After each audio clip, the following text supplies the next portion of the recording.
Portal de Convênios. Todas as notícias sobre convênios e outros acordos na administração pública. Olá, este é o podcast do Portal de Convênios, um resumo semanal das principais notícias do âmbito da administração pública para você se manter informado em poucos minutos. Edital da Caixa destina 50 milhões de reais para recuperar áreas degradadas. A Caixa lançou no último dia 26 de junho o Edital 1 de 2025, Agricultura Regenerativa, primeira chamada pública de 2025 do Fundo Socioambiental, o FSA. O documento, disponível na página do FSA na aba Chamadas Públicas, reserva até 50 milhões de reais para financiar iniciativas que recuperem áreas degradadas e promovam práticas agrícolas de baixo impacto. Cada proposta aprovada poderá receber de 2,5 milhões de reais a 5 milhões. Os recursos serão aplicados exclusivamente no chamado Arco do Desmatamento, faixa que engloba Acre, Maranhão, Mato Grosso, Pará e Rondônia, onde se concentram numerosos agricultores familiares e assentamentos de reforma agrária. Por reunirem altos índices de degradação e pressão sobre a floresta, esses estados foram classificados como prioritários para as ações do FSA. A chamada marca o início da Jornada Caixa rumo à COP30 e decorre de acordo firmado em abril deste ano com o Ministério do Desenvolvimento Agrário e Agricultura Familiar, o MDA. O edital também converge com o Programa Nacional de Florestas Produtivas, iniciativa conjunta do MDA e do Ministério do Meio Ambiente e Mudança do Clima, e integra o Plano Estratégico Caixa 2030, que busca ampliar o impacto social e ambiental das operações do Banco Público. A partir dessa iniciativa, o Fundo Socioambiental da Caixa muda realidades e realiza uma ação transformadora na região, promovendo o desenvolvimento sustentável e a regeneração do meio ambiente, conforme destaca o presidente do banco, Carlos Vieira. Com 50 milhões de investimentos, vamos apoiar projetos que regeneram o meio ambiente, fortalecem a agricultura familiar e promovem a inclusão produtiva na floresta amazônica. Essa ação mostra o compromisso da Caixa com o desenvolvimento sustentável, justo e inclusivo. Ao unir preservação ambiental, geração de renda e responsabilidade social, o Fundo Socioambiental da Caixa prova que é possível transformar realidades. É isso que nos move todos os dias, transformar a vida das pessoas, especialmente onde há mais necessidade social e ambiental. O ministro do MDA, Paulo Teixeira, falou sobre a importância desta parceria entre o MDA e a Caixa rumo à COP30, que acontecerá em Belém, no Pará, a partir do dia 10 de novembro de 2025. E ainda ressaltou o potencial do programa para construir um novo modelo de desenvolvimento rural. A parceria entre o MDA e a Caixa rumo à COP30 mostra nosso compromisso com políticas públicas que realmente transformam o campo brasileiro. Com o edital Agricultura Regenerativa, vamos selecionar projetos que unam produção sustentável e conservação ambiental, especialmente no arco do desmatamento na floresta amazônica. O programa Florestas Produtivas levará à recuperação florestal de áreas degradadas, com espécies que deem resultado econômico, como o açaí, o cacau, o cupuaçu e o dendê. Enfim, a Floresta em Pé dará os resultados para o desenvolvimento da população amazônica. Com o apoio da Caixa e de parceiros, estamos construindo um novo modelo de desenvolvimento rural, que valoriza a inovação, o saber tradicional e a sustentabilidade. Mais do que recuperar áreas degradadas, queremos criar oportunidades e fortalecer as comunidades. Neste certame, terão prioridade as propostas capazes de gerar o maior impacto frente às metas previstas. Serão contemplados projetos que ampliem a produção de alimentos e, ao mesmo tempo, criem empregos e renda para agricultores familiares, assentados da reforma agrária e comunidades tradicionais. O FSA Caixa busca ainda impulsionar a regularização ambiental da agricultura familiar e valorizar a sociobiodiversidade. A formação de corredores ecológicos deve favorecer tanto a conservação dos ecossistemas quanto a melhoria das condições socioeconômicas das famílias envolvidas. A iniciativa dialoga com os Objetivos de Desenvolvimento Sustentável da ONU, especialmente aqueles voltados à erradicação da pobreza, fome zero, educação de qualidade, trabalho decente, redução das desigualdades, consumo responsável, ação climática, vida terrestre e fortalecimento de parcerias para tirar as metas do papel. Para participar, a entidade deve ter sede no Brasil, ter sido constituída há pelo menos 2 anos e comprovar experiência com projetos de recuperação de áreas degradadas. Além disso, precisa estar com toda a documentação fiscal e jurídica em dia e não possuir registros de irregularidades ambientais, trabalhistas ou administrativas. Os projetos serão avaliados com base em critérios obrigatórios, análise da proposta e verificação de integridade dos proponentes. O processo de seleção pública e divulgação dos resultados assegura a transparência e eficiência de todas as etapas.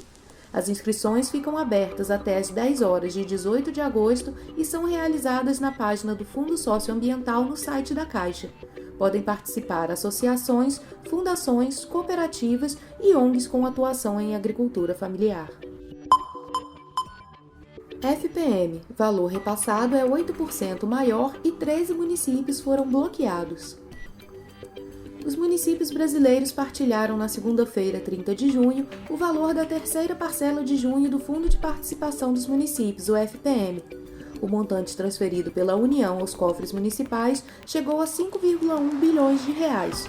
A quantia é cerca de 8% maior do que a registrada no mesmo período do ano passado, quando os municípios receberam 4,7 bilhões. Na avaliação do especialista em orçamento público César Lima, esse salto pode representar uma tendência de alta, sem a necessidade de ajustes legislativos. Até o momento, a arrecadação anda muito bem, nós temos aí um cenário com uma empregabilidade muito boa. Isso daí fortalece a arrecadação do imposto de renda, que é o principal componente do FPM, né?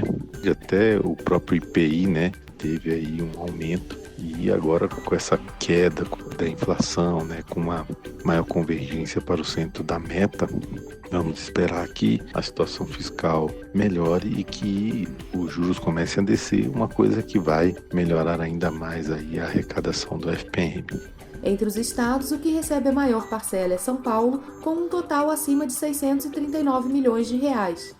Que será dividido entre municípios como São Vicente, São Caetano do Sul e Santa Rita do Passa Quatro, por exemplo. Minas Gerais aparece na sequência com um montante superior a 636 milhões, que será destinado a cidades como Vespasiano, Unai e Teófilo Otoni. Outra unidade da federação que conta com um dos maiores valores é o Rio Grande do Sul, com um total de 327 milhões de reais. No estado gaúcho, entre os municípios que recebem valores do FPM, estão Viamão, Sapucaia do Sul e São Leopoldo. O FPM é considerado a principal fonte de receita de aproximadamente 80% dos municípios brasileiros. Trata-se de um repasse previsto na Constituição Federal, correspondente a 22,5% do que a União arrecada com o Imposto de Renda e com o Imposto sobre Produtos Industrializados, o IPI. O valor recebido pelos municípios varia de acordo com o número de habitantes e a cada ano passa por uma atualização com base em dados divulgados pelo IBGE. Os repasses são feitos nos dias 10, 20 e 30 de cada mês. Caso a data caia no fim de semana ou feriado, a transferência é feita no primeiro dia útil anterior. Normalmente, os valores são usados para pagamento de folha de funcionários, despesas básicas dos municípios, fornecedores e, quando sobra algum recurso, é usado para investimento em infraestrutura. Até o último dia 25 de junho, 13 cidades estavam bloqueadas para recebimento dos valores do FPM. A lista consta no Sistema Integrado de Administração Financeira do Governo Federal, CIAF. Confira a lista dos municípios bloqueados em portalconvênios.com. Inscrições para o CPNU 2 começaram nesta quarta com 3.652 vagas. O edital da segunda edição do Concurso Público Nacional Unificado, CPNU, foi publicado na segunda-feira, 30 de junho, em edição extra do Diário Oficial da União. As inscrições para o concurso ficarão abertas de 2 a 20 de julho de 2025, mediante taxa única de R$ 70. Tem direito à isenção os inscritos no CadÚnico, doadores de medula óssea e beneficiários do FIES ou do ProUni. O certame ofertará 3.652 vagas, distribuídas entre 32 órgãos da Administração Pública Federal, agrupadas em 9 blocos temáticos. Do total, 3.144 postos exigem nível superior, 1.172 deles para provimento imediato, e 508 postos são destinados a candidatos de nível médio. As provas serão aplicadas em 228 cidades, contemplando todas as unidades da federação. Na definição dos participantes, o Ministério da Saúde foi contabilizado como um único órgão. Suas entidades vinculadas não aparecem de forma individualizada. A pasta ficará responsável por alocar internamente as vagas, preservando sua autonomia administrativa e sem alterar o quantitativo total. Entre as novidades desta segunda edição estão a ampliação das ações afirmativas, o fortalecimento dos mecanismos de governança, a exigência de confirmação de interesse para nomeação e cursos de formação, além da realização das provas em 2 datas distintas. Sobre as ações afirmativas, o CPNU2 adota um conjunto robusto de medidas voltadas à promoção da inclusão e da equidade no acesso ao serviço público. As regras estão alinhadas à Lei nº 14.723 de 2023, a nova Lei de Cotas, e seguem parâmetros consolidados em experiências exitosas na administração pública federal. 3 avanços de destaque são: primeiro, paridade de gênero na segunda fase. No CPNU2 está garantida a participação de pelo menos 50% de mulheres entre os classificados para a segunda fase do concurso, que é a prova discursiva. Se esse percentual não for atingido com base nas notas da prova objetiva, serão chamadas mais mulheres até que haja equilíbrio. Essa medida não retira a vaga de ninguém. Todos os candidatos e candidatas que atingirem a nota mínima serão convocados normalmente. O que muda é que, quando necessário, serão chamadas mais mulheres além do número previsto inicialmente para garantir a paridade de gênero nessa etapa. É importante notar que essa regra não altera o resultado final, que continuará sendo definido pela soma da nota da objetiva, discursiva e de títulos quando houver. Segundo, ampliação e aperfeiçoamento da política de cotas.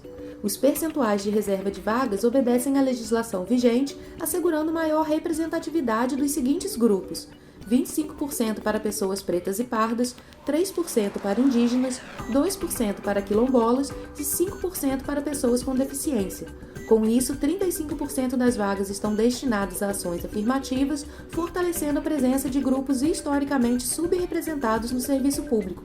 Além dos percentuais, os procedimentos de confirmação complementar da autodeclaração foram aprimorados. As avaliações serão realizadas de forma padronizada e centralizada, conforme diretrizes nacionais e marcos legais. Todas as entrevistas serão gravadas em vídeo, assegurando transparência e direito ao contraditório. As bancas serão compostas por especialistas com formação diversa e qualificação em direitos humanos e políticas públicas. Para garantir o preenchimento das vagas reservadas, será convocado um número de candidatos até 3 vezes superior ao total de vagas destinadas às cotas. Terceiro, sorteio para cargos com número reduzido de vagas. Para os cargos com menos de 5 vagas, foi adotado um sorteio eletrônico realizado no dia 27 de junho, com resultado divulgado no site do MGI. Isso garante a aplicação proporcional das ações afirmativas também nesses casos, promovendo isonomia e inclusão em todas as etapas do concurso. No quesito medidas de segurança, o CPNU2 traz avanços importantes. Uma das principais inovações é a identificação dos cartões de resposta e das redações por meio de código de barras individual, garantindo o anonimato dos candidatos durante a correção e reforçando a integridade do processo seletivo. Outros procedimentos de identificação também serão mantidos e aprimorados, como a coleta de dados biométricos, impressões digitais, assinatura em próprio punho e exame grafológico, todos aplicados de forma padronizada em todo o país. Além disso, a estrutura de segurança pública adotada na primeira edição será mantida e aperfeiçoada. O planejamento e o monitoramento das etapas contam com a atuação estratégica da ENAP e do Ministério da Justiça e Segurança Pública, garantindo o apoio de órgãos federais e estaduais de segurança em todas as fases do concurso.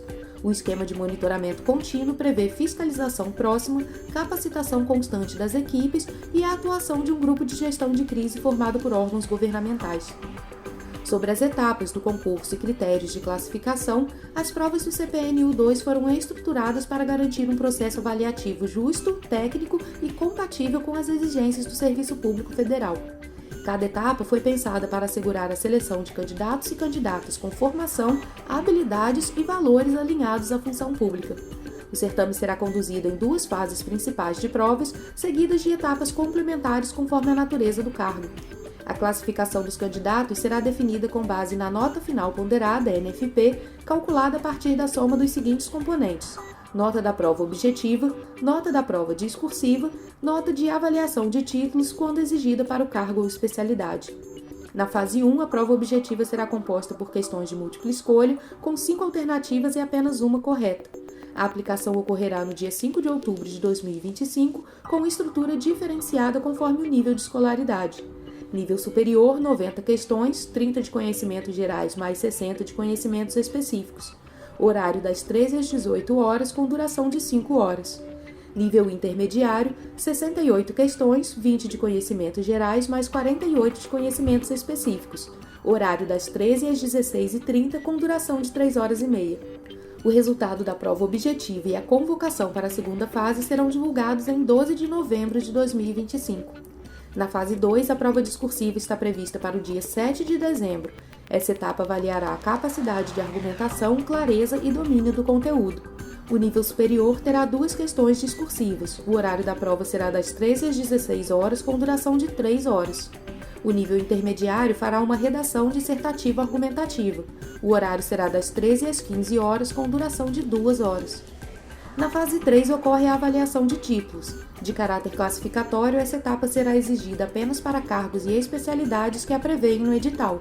Os títulos serão enviados entre 13 e 19 de novembro de 2025. A fase 4 diz respeito aos procedimentos para vagas reservadas. Candidatas e candidatos autodeclarados para as cotas PCD, pessoas negras, indígenas e quilombolas serão convocados para o procedimento de confirmação entre 30 de novembro e 8 de dezembro. Também será realizada a verificação documental para fins de comprovação de elegibilidade às vagas reservadas. A fase 5 compreende a investigação social e funcional.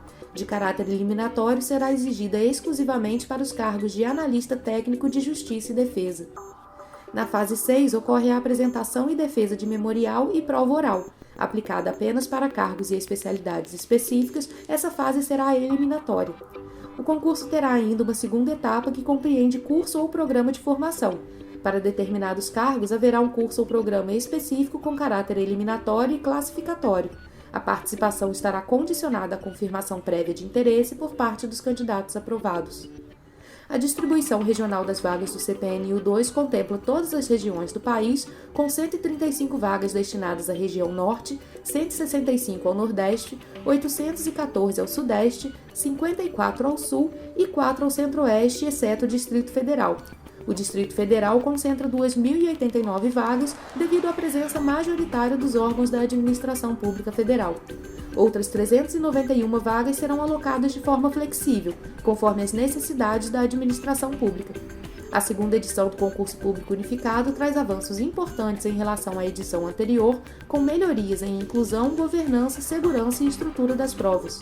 O quadro comparativo disponível em portalconvênios.com destaca as principais diferenças entre o CPNU 1 e 2.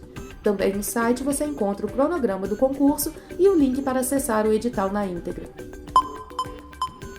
Confira a ata de registro de preços FNDE para a aquisição de ar-condicionado. O Fundo Nacional de Desenvolvimento da Educação, FNDE, autarquia vinculada ao Ministério da Educação, lançou na sexta-feira, 27 de junho, a ata de registro de preços número 11 de 2025 para a aquisição de aparelhos de ar-condicionado destinados a escolas públicas. Os equipamentos essenciais para garantir conforto térmico em sala de aula já estão disponíveis para estados e municípios das regiões Norte, Nordeste e Centro-Oeste por meio do Sistema de Gerenciamento de Atas de Registro de Preços, o SIGAR.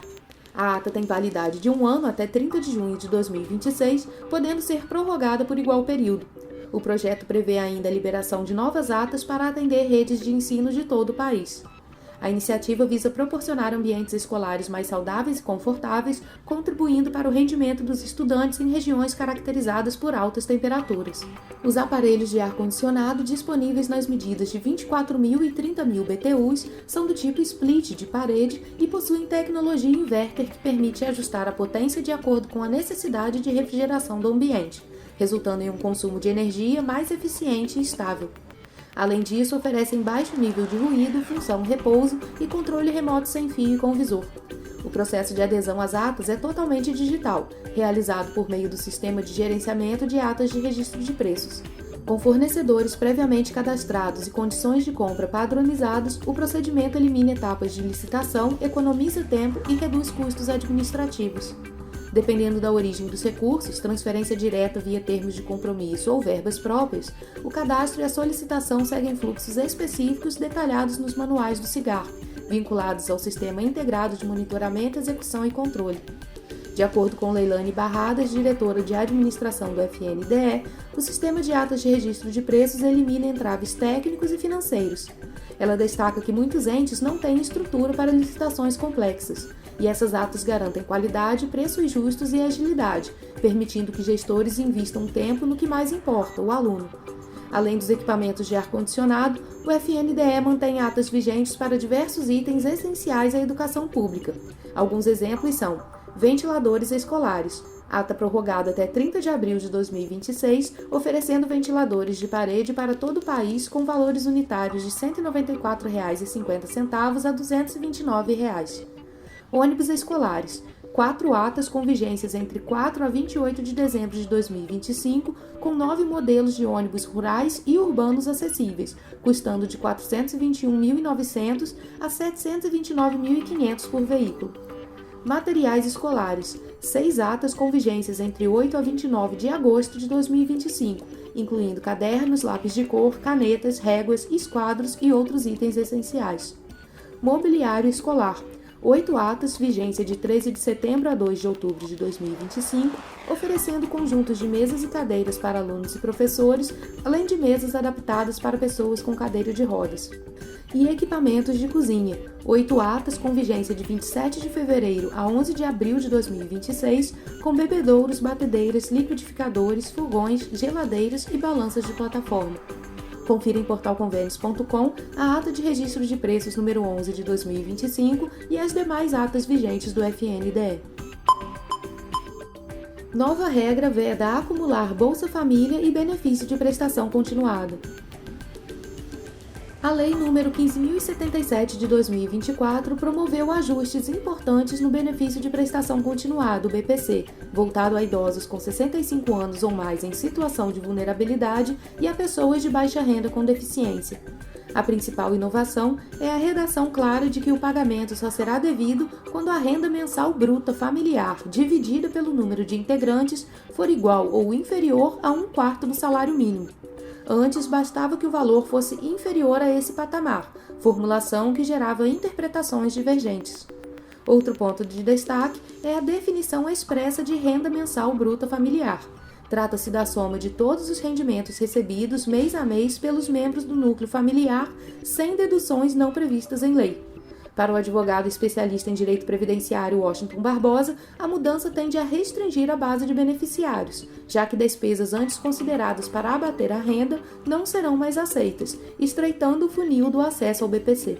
Qual é a alteração específica? Você antigamente, se você ganhava um benefício previdenciário, uma aposentadoria de até um salário mínimo, ou então um outro BPC, ou então um Bolsa Família, isso não contava na composição da sua renda. Agora, após essa lei do final do ano passado e este decreto recém-publicado pelo governo federal, o Bolsa Família também vai entrar no cálculo da renda familiar. A nova redação da legislação determina ainda que a revisão seja feita periodicamente, sendo que o período anterior de revisão era de 2 anos.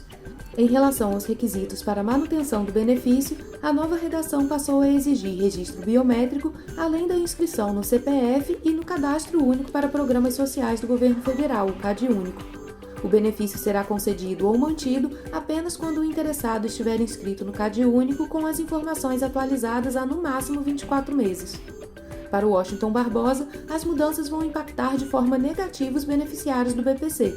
Ele destaca que pessoas vulneráveis passarão por dificuldades. Está se reduzindo despesas no piso da pirâmide. Está se cortando daquelas pessoas que mais precisam. E ao retirar o Bolsa Família, essa pessoa vai ter dificuldade. Nós estamos falando de pessoas em estado de vulnerabilidade. Qualquer R$10, qualquer R$15 faz muita diferença. Atualmente, o BPC é pago a cerca de 6.200.000 brasileiros. O valor mensal é de R$ 1.518, ou seja, um salário mínimo por beneficiário sem direito ao 13º salário. Em fevereiro deste ano, o governo federal realizou um pente fino nos cadastros e cancelou cerca de 34 mil benefícios que apresentavam irregularidades.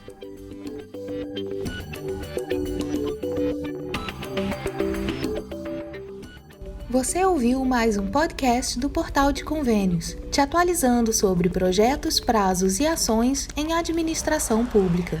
Continue se informando em nosso site portalconvenios.com. Até a próxima!